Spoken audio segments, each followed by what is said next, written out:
Eu sou Renata Mendonça, pesquisadora de um coletivo que é um adendo, do programa Psilax, Ocupação Psicanalítica. O que me interroga, o que me causa na minha pesquisa é quais são as consequências do discurso racista sobre o inconsciente.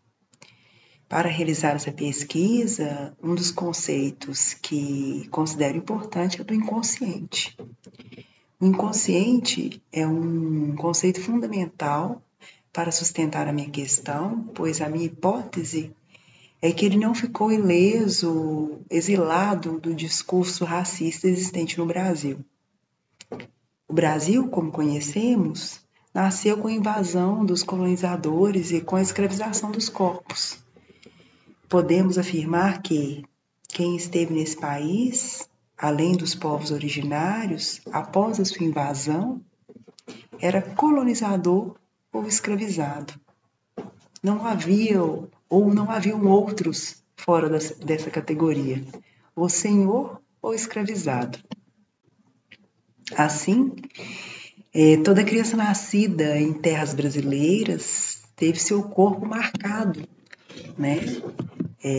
construiu seus laços sociais a partir da lógica do branco colonizador, universal, eurocêntrico, que é considerado civilizado, humano e desenvolvido. Com isso, se humanizar era estar mais próximo do colonizador. Se tornar gente era ser branco, fazer parte do branqueamento. Isso foi o modo que o Brasil se constituiu.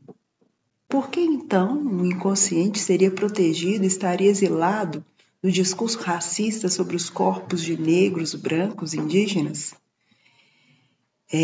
Eu vou me deter na minha pesquisa trabalhar com relação ao corpo preto e ao corpo branco. Não falarei sobre o indígena. Sobre a psicanálise e a constituição do sujeito. Para a psicanálise, quando uma criança nasce, ela tem importância, ela vale a partir do valor que o outro dá a ela. Uma criança, seja ela negra, branca, homem ou mulher, só consegue saber de si a partir do lugar ao qual ela nasceu mergulhada, a partir do que o outro diz sobre ela. Essa criança nasce mergulhada no que vamos chamar aqui, vamos decidir, uma certa estrutura, modos de gozo, delineados pelos laços sociais que incluem também o país, o território, a família, a geopolítica, a história, o romance familiar, e então a gente pode dizer que é uma história pregressa da criança. Quando a criança nasce, então, ela é um pedaço de carne. Esse pedaço de carne que tem o nome dado pelo outro, que nasce e não sabe a diferença entre ele e o outro materno, em que seu desenvolvimento parte da sua relação com o outro e o mundo à sua volta. Sobre o inconsciente é um conceito básico e fundamental da psicanálise. A psicanálise nasce com a sua descoberta e ela, a psicanálise, gira em torno dele e do que é possível ler do inconsciente. A experiência de uma análise é a experiência que cada um tem em relação com o seu próprio inconsciente. Como é possível, então, conhecer o inconsciente? Freud diz: só o conhecemos como algo consciente depois que ele sofreu transformação ou tradução para algo da consciência. Uma criança existe quando nasce, mas é preciso que ela se constitua como sujeito. Essa constituição se dá através da entrada na linguagem que traumatiza o corpo. No primeiro momento, quando uma criança chega ao mundo, ela recebe do outro um banho de língua. É a lalangue que marca primeiramente o corpo de uma criança. O outro materno, que é dono do tesouro dos significantes, vai marcando a criança com um tanto destes significantes. Um enxame, ao qual a criança fica mergulhada. Esse enxame, esses significantes não são jogados ao vento, pois são significantes do outro materno e daqueles que estão mais próximos, todos marcados, inclusive, pela sua própria história. Essas palavras que têm lugar de significantes têm uma carga de gozo, uma carga de afeto, o olhar, a voz, que também são carregados deste gozo que marca o bebê.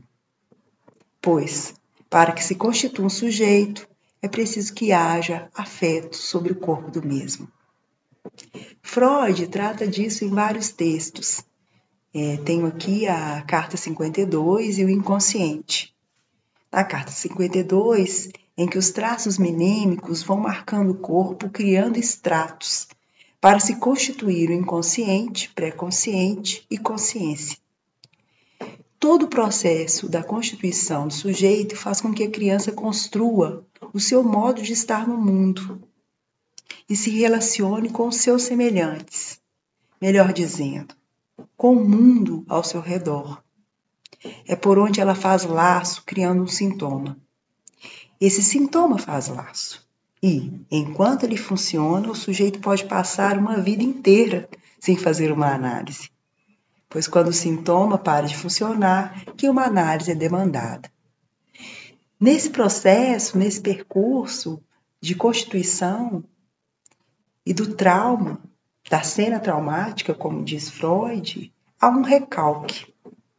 O recalque, na minha pesquisa, é extremamente importante, porque a gente se dá conta no consultório, na clínica, que muitos analisandos, eles se dão conta da violência racial sobre o seu corpo quando eles se dão conta da sua própria negritude. Então, há um recalque, muitas vezes, do trauma em relação ao racismo sofrido. E há também essa ideia, do universal branco, de não se saber branco, de se saber universal, que a gente percebe aí também que é como se ele também fizesse talvez um desmentido, uma certa negação da violência que ele causa.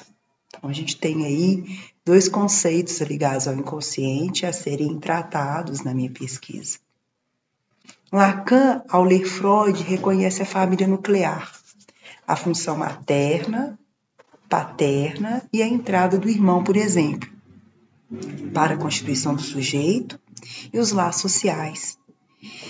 Mas ele tira a ideia do pai e da mãe ambiental, da constituição do sujeito e afirma que o outro materno é uma função.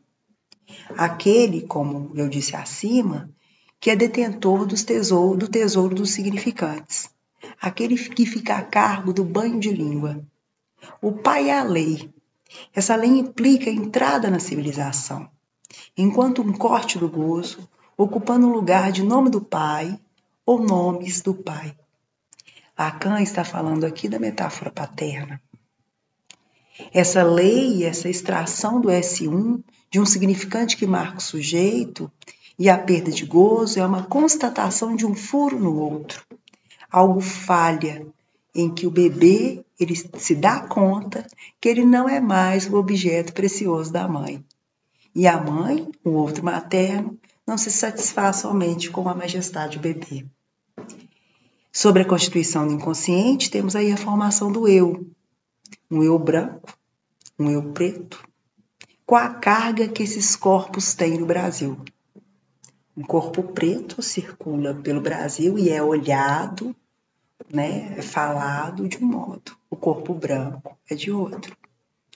A constituição do eu, a representação, a imagem que o sujeito vai usar para circular pelo mundo, se denominar e se reconhecer. A formação desta imagem é descrita por Lacan no estágio do espelho, em que a criança tem um júbilo, uma antecipação da sua própria imagem. Toda criança preta ou branca precisa passar pelo estágio do espelho para constituir esse eu e ter uma certa identificação com esse outro que é seu semelhante, o outrinho. A formação do inconsciente Lacan, ou melhor, um outro com letra minúscula. a constituição do sujeito e o seu lugar no mundo, sendo uma pessoa entre as outras, passa pelo caldo da vida, as contingências, a história familiar, acontecimentos, pelo enxame de significantes e pelos territórios. Uma psicanálise antirracista, ou um psicanalista avisado das questões raciais e de como o Brasil se formou enquanto país, precisa incluir os territórios, a geopolítica, a necropolítica e a história do sujeito para além do romance familiar e com o romance familiar também. Pois vemos a partir da Constituição do país e de alguns autores como Neuza Santos Souza, Lélia Gonzalez, Abdias do Nascimento, Munanga e outros, que o racismo e a violência racial foi atingindo cada sujeito e, consequentemente, vemos, escutamos e precisamos consentir que todas as famílias, sejam elas preta, branca ou interracial, elas foram marcadas pela ideia de qual sujeito vale e qual sujeito não vale, quem é belo, civilizado e quem não o é. Podemos afirmar que uma criança, quando nasce, não sabe se é branca, preta ou azul. Ela se reconhece a partir do olhar do outro, da voz e das nomeações colocadas sobre seu corpo como uma carga de afeto, uma carga de gozo. Essa representação, nomeação, é dada pelo outro materno e pelo outro da cultura. E cada criança vai tomar posse e construir seu eu a partir disso. O que me causa? O que me causa é demonstrar a minha hipótese. O inconsciente não foi protegido do racismo brasileira, do racismo que deu certo, como afirma Munanga, da chamada democracia racial, da branquitude, da miscigenação violenta, do branqueamento, do pacto narcísico da branquitude e de toda a violência que recai sobre os corpos das crianças brasileiras. Tenho algumas referências, que é o inconsciente em Freud, a Carta 52 em Freud, a função e o campo da fala e da linguagem em psicanálise de Lacan, que está nos escritos, o tempo lógico, a asserção de certeza antecipada e um sofisma, que é do Lacan também, que está nos escritos, Neuza Santos Souza, como Tornar-se Negro ou as vicissitudes da identidade do negro brasileiro em ascensão social, Racismo 2.0 e até mais.